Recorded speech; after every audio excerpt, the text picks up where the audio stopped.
You're not supposed to leave. You're supposed to compete. She yelled after kissing another guy at a party to make me jealous. I said, "Congratulations. You made me something better.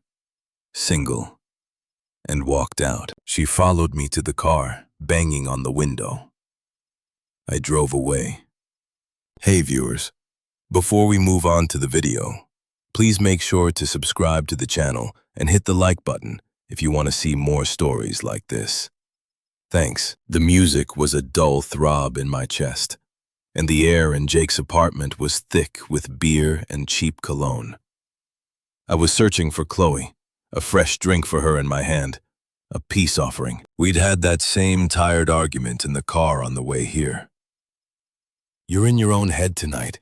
You're not even present with me." I'd sighed, told her I was just tired from work. It was the wrong answer. The right answer was supposed to be a grand, immediate gesture. Pull the car over, look into her eyes, and promise her the moon. But after 5 years, the moons I promised were collecting dust in some emotional warehouse. I was out of grand gestures. I just had a lukewarm beer and a hope that the party noise would drown out the tension. That's when I saw her across the crowded living room, out on the dimly lit balcony. Her back was to the glass door, her blonde hair catching the faint light from the street lamp below. And there was Mark, the guy from her spin class, facing her. He was all smarmy smiles and open body language. He leaned in, and Chloe leaned in to meet him. It wasn't a surprise attack. It was a slow, deliberate convergence. My feet rooted to the floor. The crowd near the balcony door noticed, a few whoops cutting through the music. Someone yelled, "Get it, Mark!" But her face, that's what froze the scene into a sickening tableau. As her lips met his, her eyes, her beautiful hazel eyes I'd stared into for half a decade, drifted over his shoulder. They found me in the crowd. They locked onto mine, and she didn't flinch. She didn't pull away in shock or guilt. She held the kiss, and she held my gaze. A challenge, a declaration. My stomach didn't drop. It crystallized into something hard and cold. This wasn't a mistake. This was a performance, and I was the intended audience. I'd seen this show before, just in different costumes. A memory flashed, clear and sharp, finding a rumpled dinner receipt in her jeans pocket a year ago. Table for two, the Ocean Air, $180. A male colleague's name scribbled in the tip line. My heart had hammered. I presented it to her, my voice tight with hurt. She'd taken it, her face a mask of innocent confusion, then feigned surprise. "Oh, that God, Leo. It was a team celebration. His card declined, so I paid, and he Venmo'd me." "You're not jealous, are you?" I'd been so relieved I'd bought her flowers the next day. Big, expensive lilies. Wrong move. She'd been distant for a week. Later, during a fight, she'd spat it out. "You should have been furious. You should have demanded to know what he was doing buying my dinner. The flowers just made you look weak, like you were rewarding me. The game. Always the game. And I just failed to play correctly." The kiss on the balcony broke. Mark, looking pleased with himself, whispered something in her ear. She laughed, that tinkling fake laugh she used when she was putting on a show, and glanced at me again. The message was clear. Your move. The cold crystal in my gut spread through my veins. The noise of the party faded into a distant hum. I placed the 2 beers I was holding carefully on a nearby bookshelf. I felt remarkably calm. The confusion, the searing hot pain of betrayal. It was there, but it was buried under miles of this new glacial clarity. I walked to the balcony door. The small crowd parted for me, sensing drama. I slid the door open. The cool night air hit my face. Mark saw me first, his smirk faltering. He had the decency to look like a kid caught with his hand in the cookie jar and took a half step back. Chloe turned. Her cheeks were flushed, her eyes bright with adrenaline and victory. She was braced for a scene. She was ready for the fight. She was hungry for it. "Leo," she said, her voice a mix of defiance and mock surprise. "There you are. I was looking for you." I didn't look at Mark. "Get lost," I said, my voice flat. He didn't need telling twice. Slinking back into the party like a shadow, it was just us two on the balcony. The distant city sounds filled the silence between us. "What?" she demanded, crossing her arms. "You've been ignoring me all night." "Don't look at me like that." "Like what? Like I just committed a crime." "It was just a joke, Leo, to wake you up." She took a step closer. Her scent, the perfume I bought her for her birthday, hitting me. It felt like a violation. "See?" she said, a triumphant little smile playing on her lips. The same lips that were on Mark seconds ago. "Now I have your attention." Was that so hard? A joke. A wake-up call. The script was so familiar, it was pathetic. I looked at her. The woman I thought I'd build a life with, and I felt nothing but a profound, weary distance. "Well," she pushed, "aren't you going to say anything? Or are you just going to stand there and pout?" I took a slow breath. The cold inside me was absolute. It was peace. "Congratulations," I said, my voice quiet, steady, and utterly empty of the fire she wanted. "You made me something better. Single." I didn't wait for the next line. I turned my back on her and walked toward the balcony door. "Leo!" Her voice cut through the night, sharp and commanding. "Where are you going?" I slipped. "Hey, you're not supposed to leave," she yelled, her voice chasing me as I moved through the crowd, heading for the front door. People were staring. "You're supposed to compete." Her words screamed across a crowded room, hung in the air.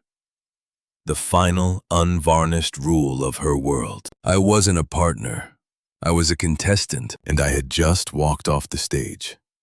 Still, the last thing I heard as I pulled the apartment door shut behind me, muffling the music and the chaos, was her voice. Shrill and furious, twisting from a command into a plea. "If you walk out that door, we're done." The door clicked shut. The hallway was quiet.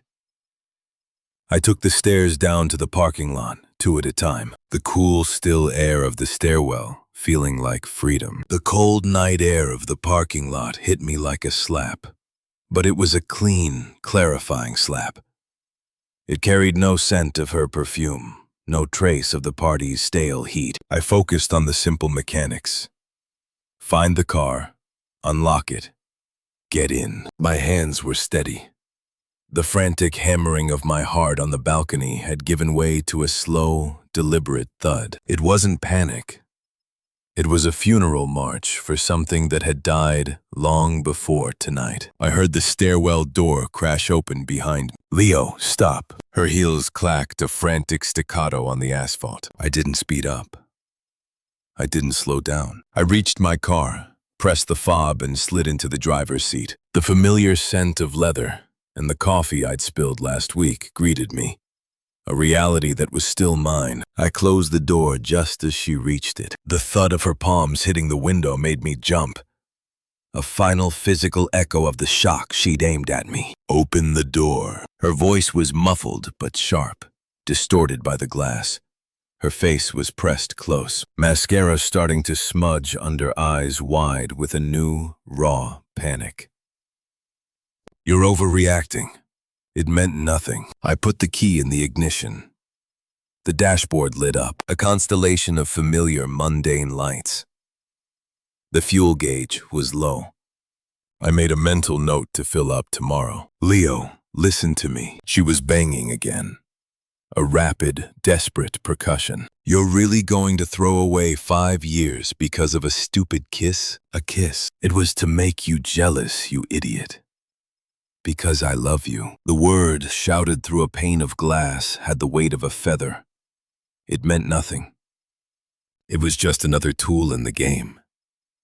Say you love me to get the reaction. I looked at her. Really looked at her. The beautiful, furious, terrified face of the woman who had just staged my public humiliation as a test of devotion. I felt a distant pain, like remembering the plot of a sad movie I'd seen years ago. But I didn't feel hers. I was already gone. I started the engine. The soft rumble vibrated through the seat. Her expression shattered. The anger melted into pure, unscripted fear. The performance was over. This was real. She hadn't written this scene. "Please!" she screamed, her breath fogging the glass.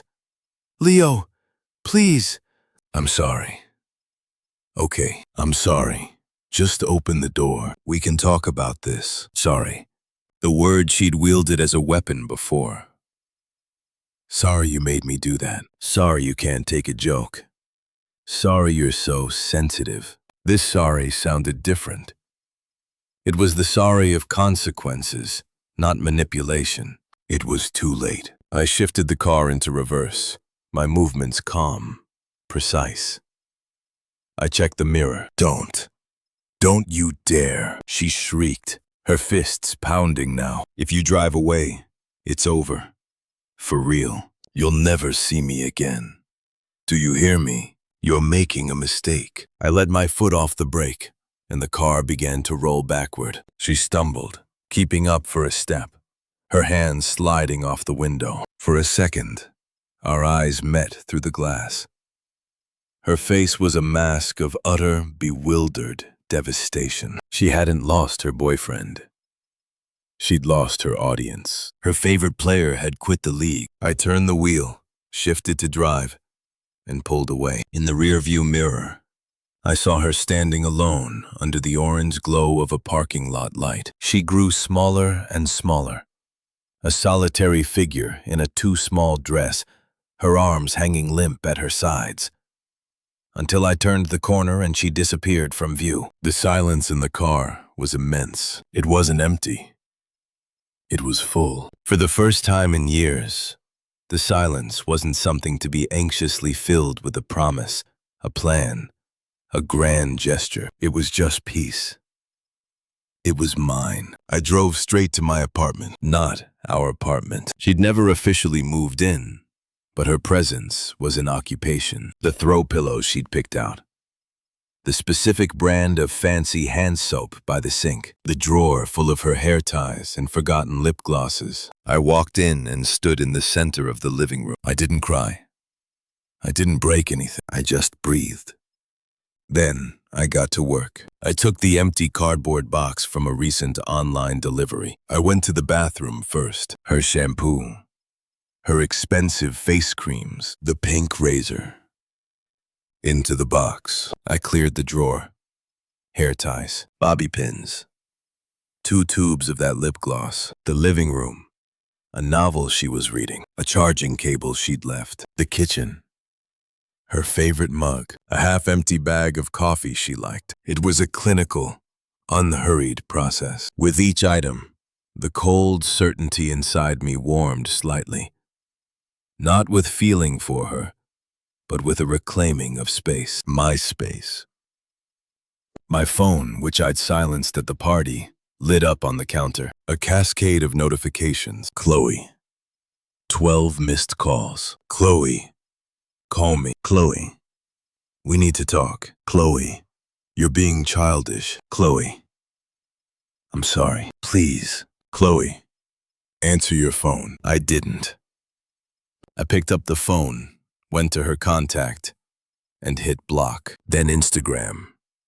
Block. Facebook. Block. It wasn't an act of anger. It was digital housekeeping. I was drawing a border. I placed the sealed box by the front door. I dropped it at her place tomorrow. Then I sat down on my now uncluttered couch in the profound quiet and stared at the wall. The betrayal replayed. but it was distant. The dominant emotion wasn't hurt. It was exhaustion, a deep bone-level fatigue from a 5-year competition I never signed up for. And then beneath that, a fragile new thing. Relief. The first week was a study in silence. The kind of silence that feels loud after years of constant emotional weather. I went to work. I came home. I cooked simple meals, for one. I started reading a book that had been gathering dust on my nightstand for a year. I didn't cry.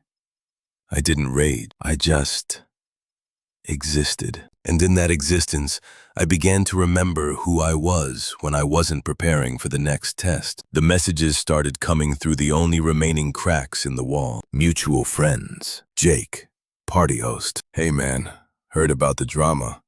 Chloe's a mess. She's saying it was just a stupid prank that got out of hand.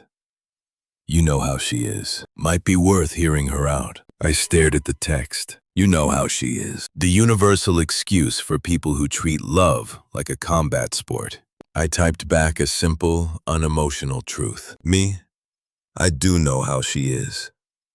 I'm done. He didn't reply. Then from her best friend, Sarah. Leo, I'm not taking sides, but she's really devastated. She's crying all the time.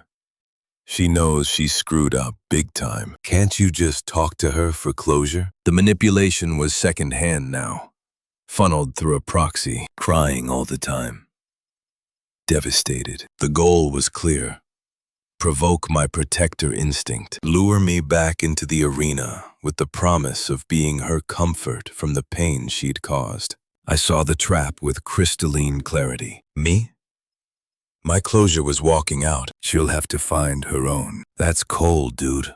After 5 years, I didn't respond. I wasn't cold. I was sterile. I was healing. And I couldn't risk infection. The grapevine, which I did not tend to, but could not help but hear whispers from, began to bear bitter fruit. I heard it from a coworker who was friends with someone in Chloe's spin class.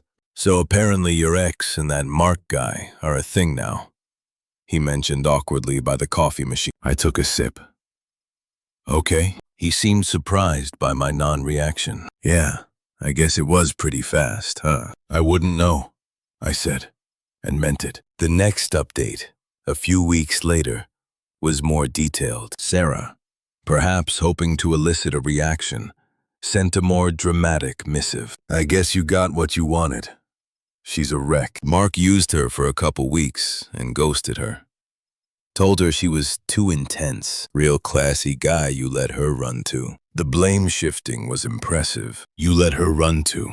As if my non-participation was an act of sabotage. I didn't reply, but the karma was noted. Poetic, almost. The prop in her play had rejected the lead actress for overacting. The final social update came through Jake again, who'd been mostly quiet. Ran into Chloe at the store. Looks rough. She's kind of burning bridges, yelling at everyone for not being on her side. It's a mess. Anyway, hope you're good, man. The report was clinical, but the subtext was clear. Her support system, the very audience that had whooped at her performance, was growing tired of the endless one-woman show. The drama had no target anymore, so it was splashing on everyone nearby. Too intense. Meanwhile, my life was undergoing a quiet renovation. I joined a gym, not to get revenge fit, but because I had time and needed an outlet. I reconnected with an old friend from college for a beer, and we talked about baseball and work, not relationships. I deep cleaned my apartment. The box had been delivered the day after the party, left on her doorstep without a note. I'd driven away before she could appear. One Saturday afternoon, a month in, I was assembling a new bookshelf, something I wanted with clean, modern lines, not the rustic chic she would have insisted on. The sun was streaming through the bare windows. My phone buzzed with an unknown number. A part of me knew. I let it go to voicemail. An hour later, a notification popped up. Voicemail received. I finished tightening a bolt, wiped my hands, and played it. Her voice was thinner, stripped of its performative edge. It was just shaky, and sad. Leo, hi, it's me. I miss you. I've been doing a lot of thinking about that night.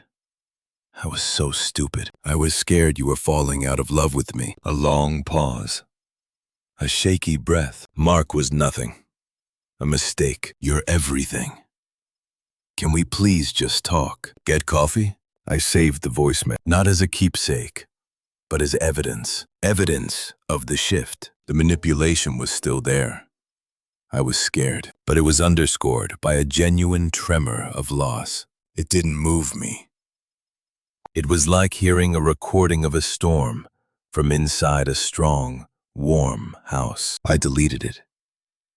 Then I blocked the number. The quiet dignity wasn't a strategy.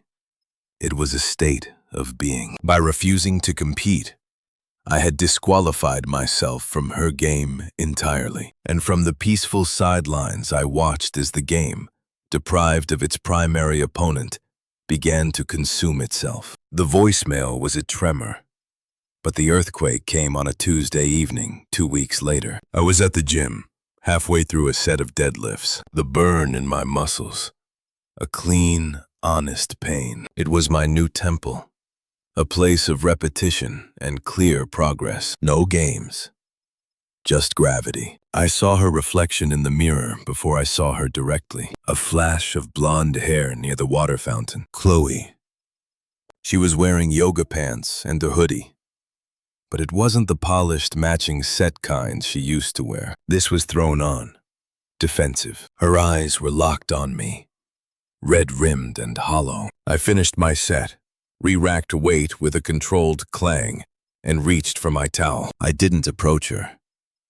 I didn't run. I simply acknowledged her presence with a slow turn. She walked over, her steps tentative. The gym noise, the clanking plates, the grunts, the thudding bass of the overhead music felt like a shield. Leo, she said. Her voice was raw, scraped thin. Can we talk, please? Just for a minute. I wiped my neck with the towel. This isn't a good place. It's the only place I could find you. You blocked me everywhere. The whine was creeping in. The victimhood. She took a ragged breath, trying to recalibrate. I got the box. Thank you for bringing. I said nothing. There was nothing to say. I listened to your voicemail. I finally said, not to be kind, but to state a fact and move the scene along. My answer is the same. Her face crumpled, but it quickly tightened into anger. The sadness was a layer. Beneath it was the ever-present fuse. You think you're so mature, so above it all, she hissed, taking a step closer. The other gym-goers were subtly averting their eyes, tuning in to the drama. You just quit.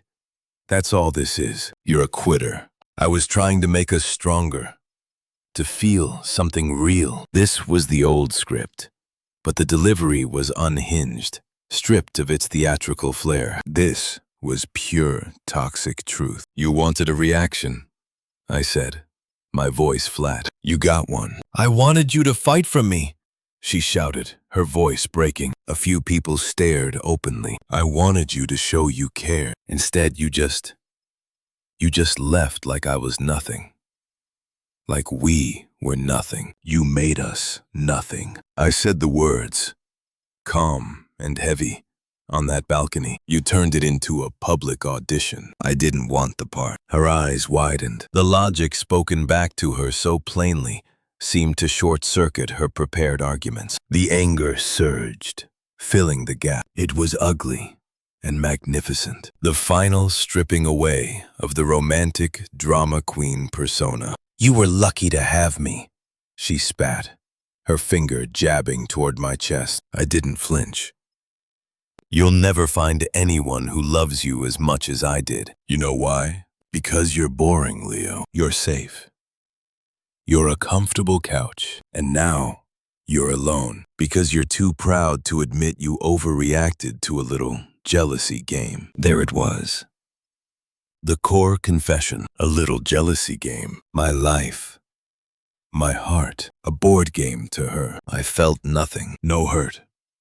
No anger, just a profound academic interest in watching a creature trapped in its own venom. I looked past her toward the front desk, where Kevin, the manager, was watching with concerned eyebrows. I raised my hand slightly, in a one-moment gesture. I then looked back at Chloe, who was breathing heavily, triumphant in her outburst, waiting for the counterattack, for the fight she craved. I didn't give it to her. I turned and walked toward the front desk. She stood frozen, confused. I leaned over the counter, speaking quietly to Kevin. "Hey, Kevin.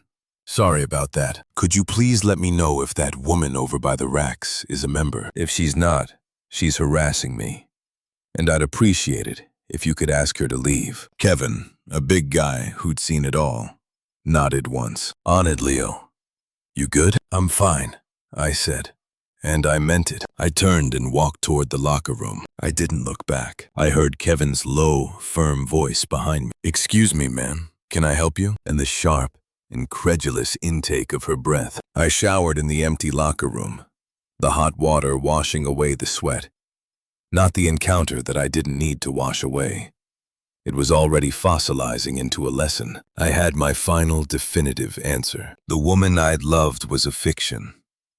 The real one was a sore loser screaming in a gym. 6 months to the day after the party, I was at my friend Ben's wedding. It was a low-key backyard affair. I was there with Mara, a woman I'd been seeing for about 3 months. We met at a bookstore. She was sharp, quietly funny, and possessed a profound, calming sense of emotional equilibrium. Being with her felt like speaking my native language after years of trying to decipher a chaotic cipher. We laughed easily. There were no tests. I'd heard through the withering grapevine that Chloe was invited. Ben's fiancée, Lisa, had been a peripheral friend of hers. I hadn't given it a second thought. I saw her the moment we walked in. She was standing alone near the makeshift bar, holding a glass of white wine. She looked thinner. The vibrant, attention-commanding energy she used to radiate was gone, replaced by a watchful, tense stillness. Her eyes found me instantly, then flicked to Mara, who was smiling at something Ben's grandmother said. I saw the calculation in Chloe's eyes, the rapid assessment. Mara, with her intelligent eyes and easy smile, her hand resting lightly on my arm. The upgrade wasn't just visual, it was atmospheric. We looked peaceful. The reception flowed. Dinner, toasts, dancing. I danced with Mara, a slow, simple sway. I was aware of Chloe watching from the shadows of the porch, a silent sentinel of her own regret. I didn't feel smug. I felt nothing about her presence at all. She was just another guest. Later, Mara went to the restroom. I drifted to the bar for a glass of water. I felt her approach before I saw her. "You look happy." Her voice was close, drained of all its former music. I turned. She stood there, clutching her empty wine glass. Her gaze was on my face, searching for cracks, for a hint of the old Leo. "I am," I said. No qualifier. No thanks. Just a statement of fact, as undeniable as the weather. She flinched just a little. My indifference was a colder rejection than any hatred. "I get it now," she said, the words coming out in a rehearsed rush. "What I did, I ruined everything. I don't expect you to take me back. I'm not that delusional anymore." She tried a shaky smile that didn't reach her eyes. I need you to know I'm sorry. Really. Truly sorry. Not for the game, for not seeing you, for not seeing what I had, until I made you throw it away. It was the best apology she'd ever muster. Abject, self-aware, stripped of justification. It was designed to be disarming, to force me into the role of the gracious forgiver, to re-establish a connection, however painful. I looked at her. I saw the ghost of the girl I'd fallen for, now haunting the face of this tired, lonely woman. But the ghost had no power over me. "Chloe," I said, my voice even. "Fine. It's okay." She blinked, hope flaring for a millisecond in her hollow eyes. "You wanted a reaction," I continued. "You got one. It just wasn't the one you wanted." I took a sip of water. "That person you were trying to provoke, The one who'd chase you, compete for you, turn your drama into proof of his love. I shook my head, a faint, distant smile on my lips. He's gone. I don't miss him. Her face went ashen. The last of the hope died. She understood. This wasn't punishment. It was evolution. I had evolved past the need for her, for the games, for the entire ecosystem of our relationship. I was in a different world, ready to go. Mara's warm voice came from beside me. She slipped her hand into mine, giving Chloe a polite, neutral nod. The Uber's 2 minutes away. Perfect, I said, squeezing her hand. I turned back to Chloe one last time. There was no triumph in my eyes, no lingering hurt. There was nothing for her at all. She was a closed chapter, a resolved equation. Take care of yourself, I said. It was the most impersonal, conclusive phrase in the English language. I turned with Mara, and we walked away through the twinkling lights of the backyard toward the quiet street. I didn't look back. I didn't wonder what she was doing. I didn't think about her at all. Outside, the night air was cool and clean. Mara leaned her head on my shoulder. "You okay?" she murmured. I breathed in deeply, looking up at the sparse stars. The silence between us was companionable, full of a future we were both curious about. "Yeah," I said, and it was the truest word I'd ever spoken. I really am. The past was a country I no longer lived in. I was free. Thanks for watching. Make sure to subscribe to the channel and hit the like button. What do you think about this story? Share it in the comments.